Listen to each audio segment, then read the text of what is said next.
اعظم رحمۃ اللہ تعالی علیہ فرماتے ہیں کہ جو بندہ اپنے نفس کی پیروی کرتا ہے، جو بندہ اپنے نفس کی پیروی کرتا ہے، جس طرح اس کو اس کا نفس کہتا ہے ویسے ہی کرتا ہے، تو غوث اعظم فرماتے ہیں کہ وہ بندہ برباد ہو جائے گا، ہلاک ہو جائے گا۔ جو بندہ اپنے نفس کی خواہش کو پورا کرتا ہے اور جو نفس کہتا ہے وہی کرتا ہے، تو غوث اعظم فرماتے ہیں کہ وہ بندہ ہلاک ہو جائے گا، برباد ہو جائے گا۔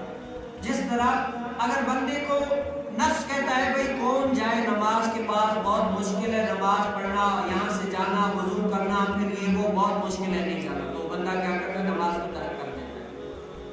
اگر بندے کو حلال کمانے میں مشقت ہوتی ہے کہ یار بندہ حلال کمانے میں یہ وہ مشقت ہے، کون کمائے، حرام کمانے میں آسانی ہے، تو کیا وہ نفس کی خواہش کو مان کر حلال کو چھوڑ کر حرام کی طرف آ جاتا ہے، حرام کمانے لگ جاتا ہے، تو کیا نفس نے جو اس کو کہا وہی کیا؟ تو غوث اعظم، پیروں کے پیر غوث اعظم فرماتے ہیں کہ وہ بندہ ہلاک اور برباد ہو جائے گا۔ کیوں؟ اس نے اپنے نفس کی مانی ہے۔ آج ہم بھی ہے، ہمارا نفس چاہتا ہے کہ ہم گناہ کریں، ہم گناہ کر رہے ہیں۔ ہمارا نفس یہ نہیں چاہتا کہ ہم ثواب کمائیں، نیکی کا کام کریں، کیونکہ اس میں مشقت ہے، اور جو کام مشقت سے ہوتا ہے زیادہ فائدے مند ہی وہ کام ہوتا ہے۔ ہمارا نفس چاہتا ہے کہ ہم گناہ کریں، ہم گناہ کرنے میں نفس کے ساتھ ہیں۔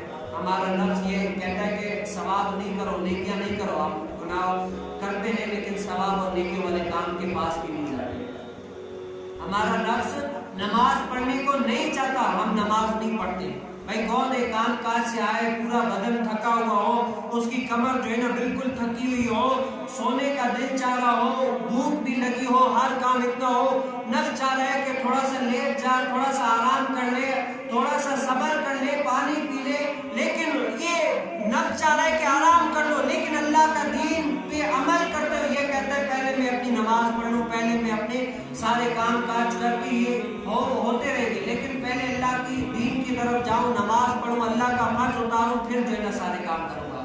اگر وہ نفس کے کہنے پر وہ نماز نہیں پڑھتا، اللہ تعالیٰ کے دین کی طرف نہیں آتا، بلکہ اپنے نفس کے کہنے پر وہ عمل کرتا ہے، تو پھر غوث اعظم رحمۃ اللہ تعالیٰ علیہ فرماتے ہیں کہ وہ بندہ ہلاک اور برباد ہو جائے گا۔ اور یہ فرمان کسی عام بندے کا نہیں ہے، یہ فرمان کسی عام بندے کا نہیں ہے، یہ پیروں کے پیر غوث اعظم کا فرمان ہے۔